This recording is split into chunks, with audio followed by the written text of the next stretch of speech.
Welcome to the series of the program. My name is Blessing Ambrose. Can you close your eyes and imagine a world where men and women are given equal opportunity? They work side by side to achieve a common goal. They help each other in the nation's development. That is a world that everybody is clamoring for. You can agree with me that over the years, a lot of people all over the world have been clamoring for equal opportunity, gender balance, gender equity. How far have we gone? How far have we achieved this advocacy? The fight has been quite productive because we've seen changes, we've seen tremendous improvement in all round the circle. But how far have we gone? What is left for us to close this gap? What is left for us to do so that women can be given the right of place? We will watch this report. When we are back, we're going to unveil our guest and then switch into the conversation.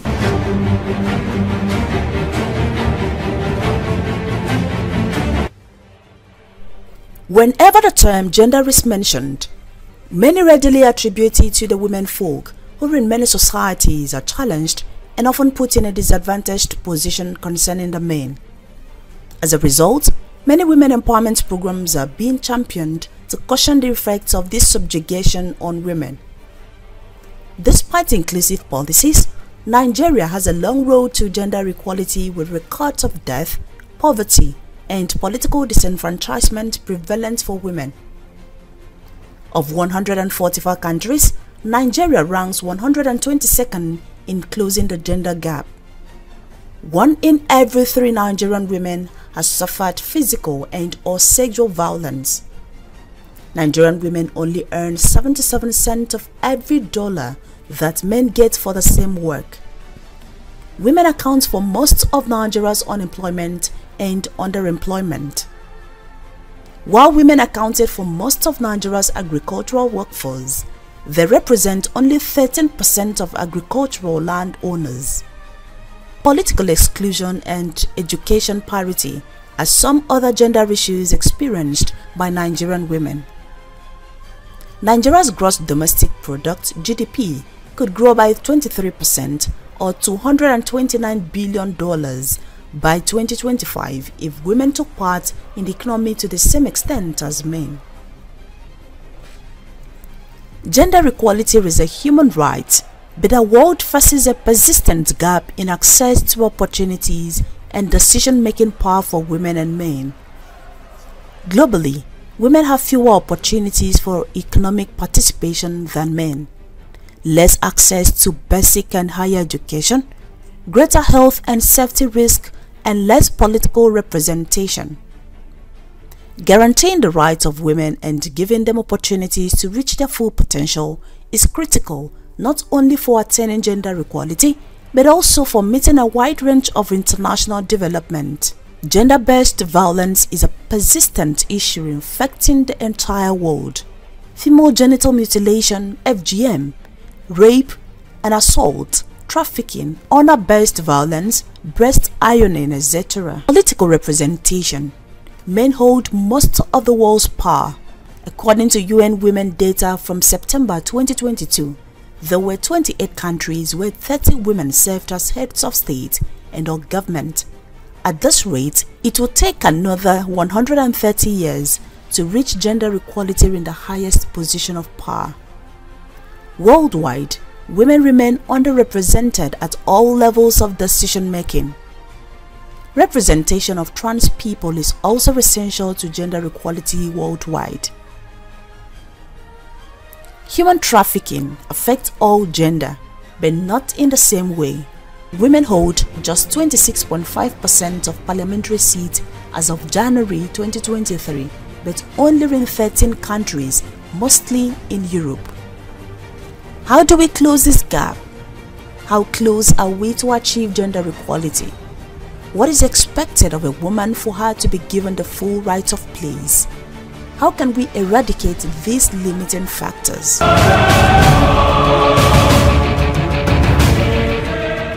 You're welcome back. Now we're going to go straight to the issue of the day. Today's focus is on emerging gender issues.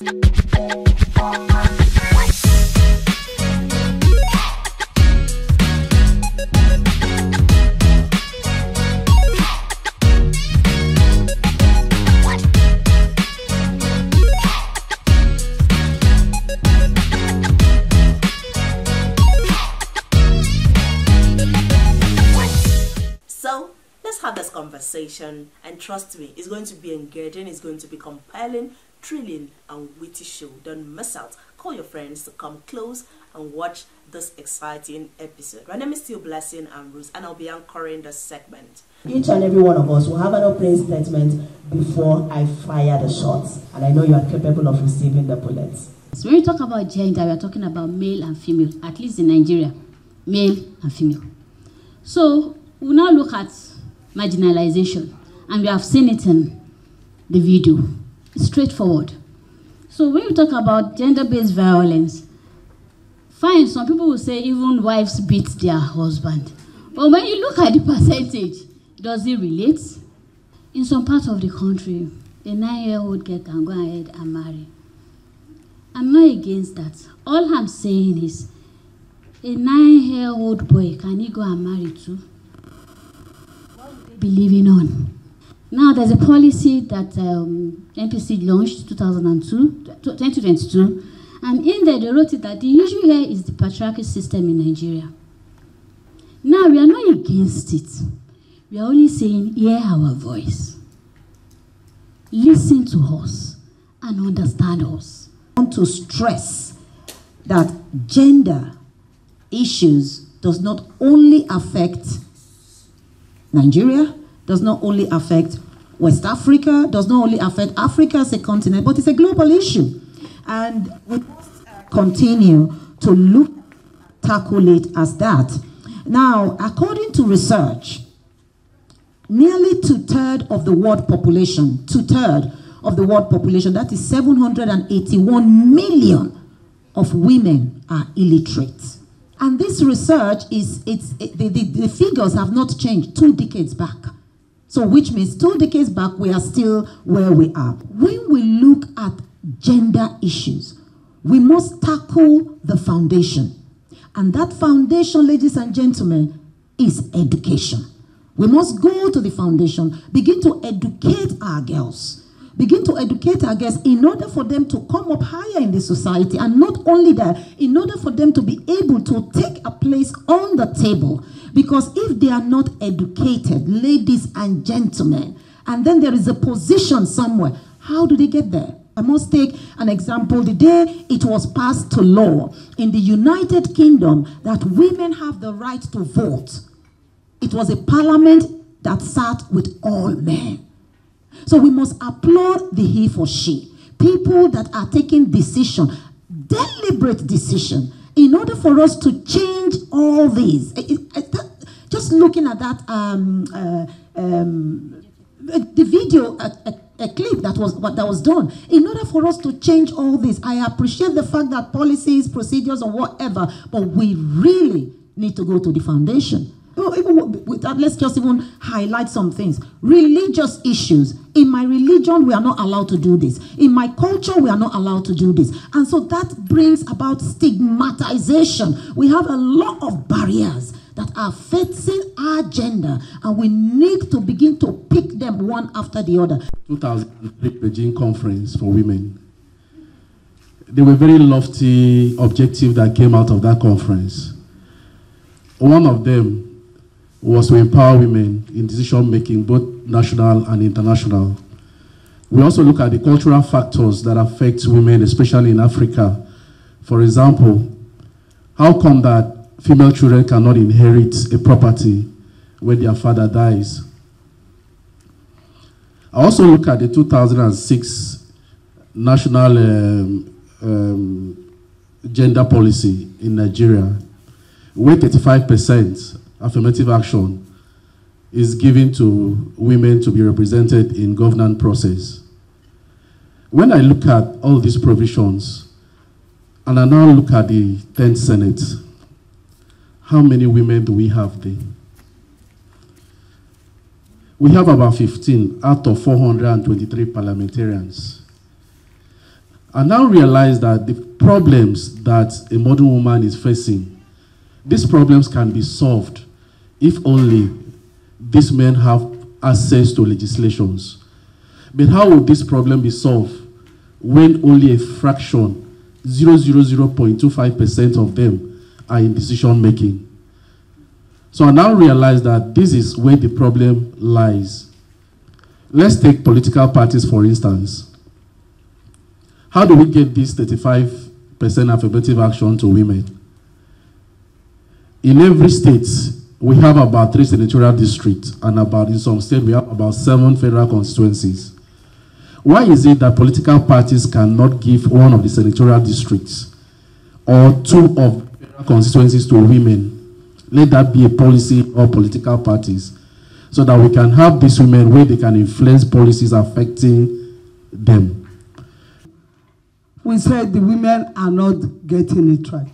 Yes, we are not getting it right because, number one, we are very envious of ourselves. Let's call it a spade. We have the largest population. The woman can decide to say, today we must make the president of Nigeria a female. Wallahi, if we mean it is going to be. No matter what power the men have, if the women, if you want to see politics, please go to the grassroots. You will see the population, even the thugs today are women. The majority are women. Because even the unlearned ones, so they will tie it up and say, we're going to fight it, and they will fight it. Nation is killing us. Societal norms is killing us. A woman will rise up to a certain level, but the husband will say, my dear, no more work. And because of that society now, they will match you and say, "Toh." Our society is patriarchal. The model of politics we practice is male-dominated. So where do we go from here? For us to move forward, for us to achieve what we are looking for, we need the help of the men. Whether you believe me or not.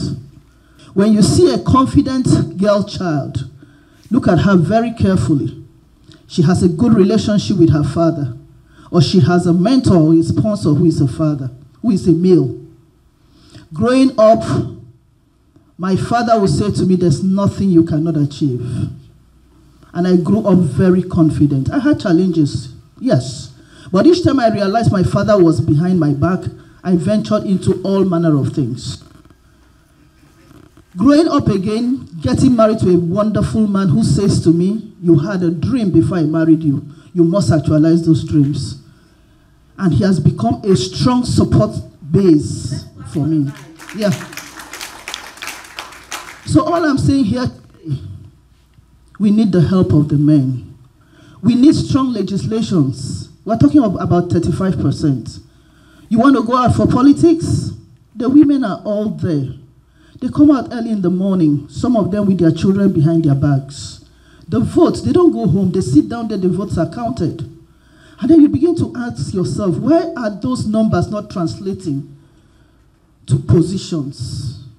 Why is the woman not there sitting at the table to talk about issues that concerns her?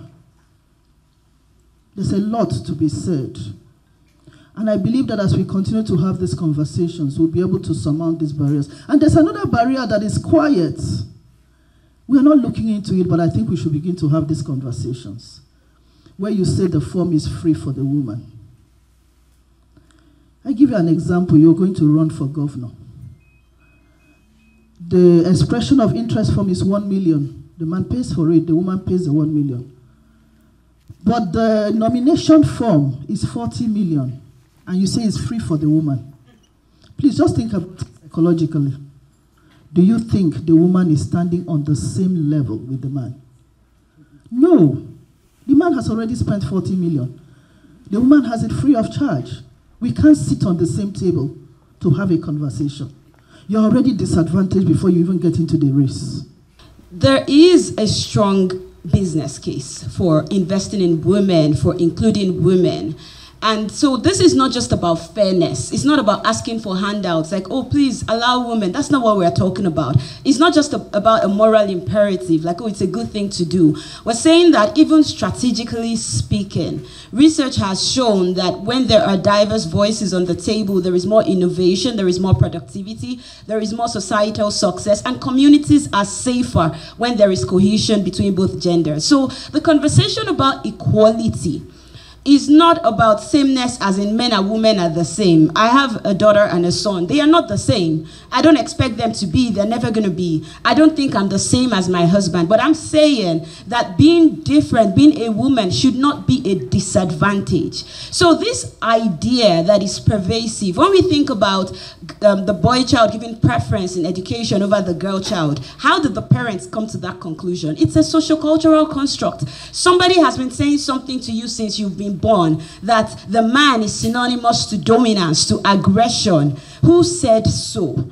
Because at the end of the day, even though men are different from women, they are of equal value and so should have access to equal opportunities, equal rights. When you think about it, our constitution actually does not allow for discrimination. However, the WEF has a global gender gap index and Nigeria is 130 out of 146. So where is it coming from? So it's not just, about what are we going to say when we get to the table. Even when we don't have voices of influence in society, what are we saying in our homes? What message are you passing across to your daughters and your sons? You're telling the girls that go and slave away in the kitchen, and then when you're done, just come and serve your brother on a platter. Even when that girl goes out there, she's always going to have the impression that the guys are better than her. And so that's why we're going to keep going around in a situation whereby even when one woman dares to try, 5 other women would say, how dare you? Because there is a sociocultural construct and mindset that is going around saying, oh, some things are reserved for the men. So I think that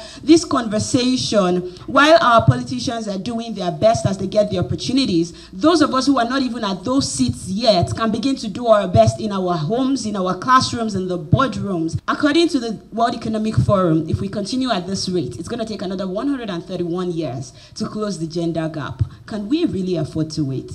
I think not. Give out time. We'll not leave here today because it's just refreshing your memory on the things that you face every other day in your... But the question is, what is the situation now and where do we see us in the next 1, 2, 3 to 5 years? Let me throw this question to the national women leader of APC. This is the administration that your party is ruling. And some persons will say it will be a slap on my personality if at the end of my tenure, certain things are not changed. Madam Capacity, you have talked about how women have been sidelined, how women have been faced with this. You go to campaign, 90% are women. But on the decision table, you see 1 out of 1,000. Why don't we use the same energy that we pull out to women, that they will go out and then they mention this person, I introduce to you the president of this, and then they ring their bell. Why don't we channel that energy into something that we know that when they go there, they will have a voice? What are the modalities that you've put in place that in the next 4 years, we'll see change? Now, as the APC National Women Leader, I came into my office and I see challenges of how women, especially the young girls, are not being represented. How many girl child is a youth leader in 774 local government? How many? I'm hearing argument now that says that, oh, a man can do a woman leader's job better. And I'm like, where do you want to take this to now? So there are a lot of things we see and they challenge us. So we also need to be looking at the stigmatization. A lot of other women applaud the government of His Excellency Bola Ahmed Tinubu. Since 1960, ladies and gentlemen, we've not had so many women that are ministers. We've not had them. Now, things are changing. Do we want to wait another 100 and something years for it to change? Of course not, God forbid. Our PDP is the major opposition party. And you have 3 more years to deal with the ruling party. So what are you doing to engage women meaningfully till the next election? Preparing their minds not just to be in the campaign, not just to use them for the election, to win the election, but also including them in governance. want to stop women from only aspiring to be national women leaders or women leaders and ex officio. When you have other party positions you can vie for. So we're about to start sensitizing them right through to the grassroots. I'm not going to be sitting here in Abuja. Politics is local. So I'm going to be going down to the states to sensitize the women. But you know, it's not just politics. There are some who are in the academia.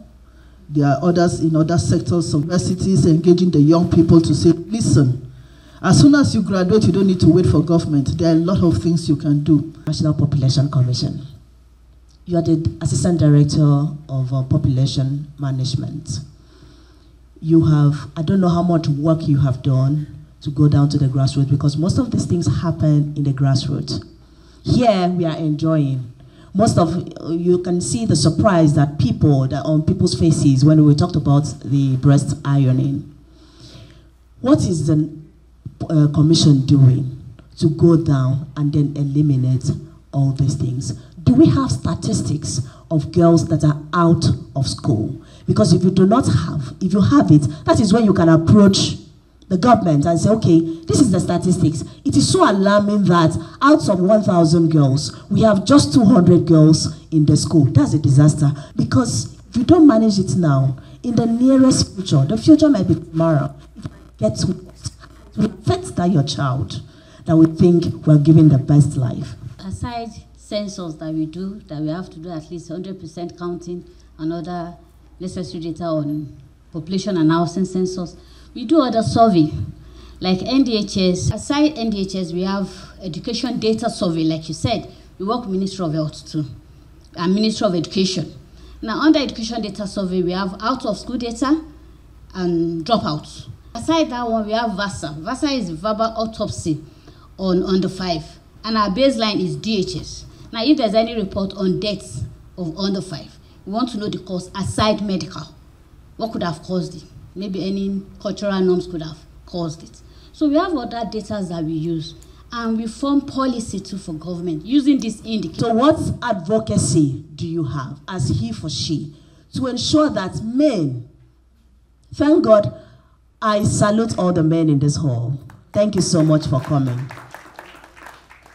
So how do we drum this to men so that they know that we are not fighting? We are there to complement each other. We are there to support. I would like to talk from both sides, official and unofficial side. Official side, we have what we call student anti-corruption vanguards in institutions of higher learning. These are young men and women we've been bringing together from time to time to educate them. Advocacy is very, very important. First of all, we have to remove this stereotype that if a girl child ventures into politics, he's going into prostitution, he's going to be rejected by the society and by the family. No, we have to remove these caves from them. We have to let them know going into the politics does not mean going to measure. Women are good managers, yes. And the records are there to show. We have suffered enough in this country. Let us give them a chance. So that is why in he for she, we want to contribute financially, morally, psychological, everything to make sure that we have more women in governing positions. When we have women in governing positions, society will be better. Yes, you've done justice to the issue of the day. But before we call it a wrap on the show, we want to attend to questions. So, to be honest, I must commend in TV, and more importantly, is quite awesome. And this is about Nigeria. It is not about political party. It's quite a topical issue. It's an issue that has gained traction around the world. Gender can be both ways, but of course, the pendulum is heavier on the women. But I want to say that the women should not, like one of the panelists remarked, the women should not be beggarly because women are taking leading roles even in Nigeria. I've been reading newspaper from time to time now, even today. This rape is very, very common. And we need something like advocacy. And honestly, you'll be so amazed that women has all it takes to be at the top of female affairs. Powers are not given lightly. Powers are not given by begging. Women have the capacity, they got the ability, they got the tenacity to take over powers. The truth of the matter is that when women form an alliance to work together, the men go by through the door to put fire so that the whole thing will be rubbished.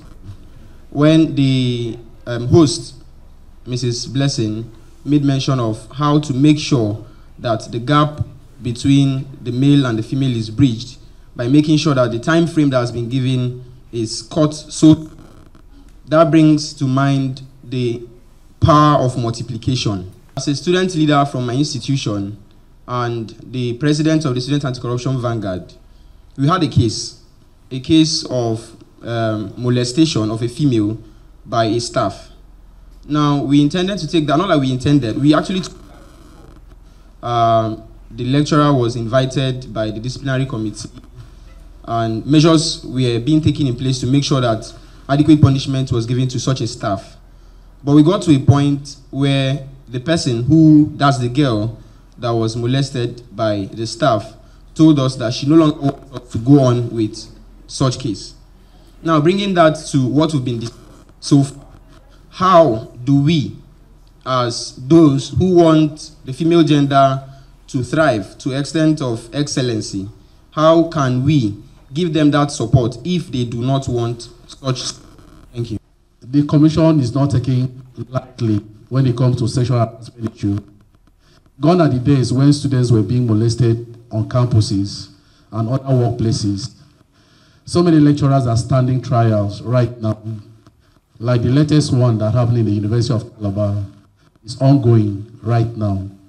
I want to sincerely thank all our panelists.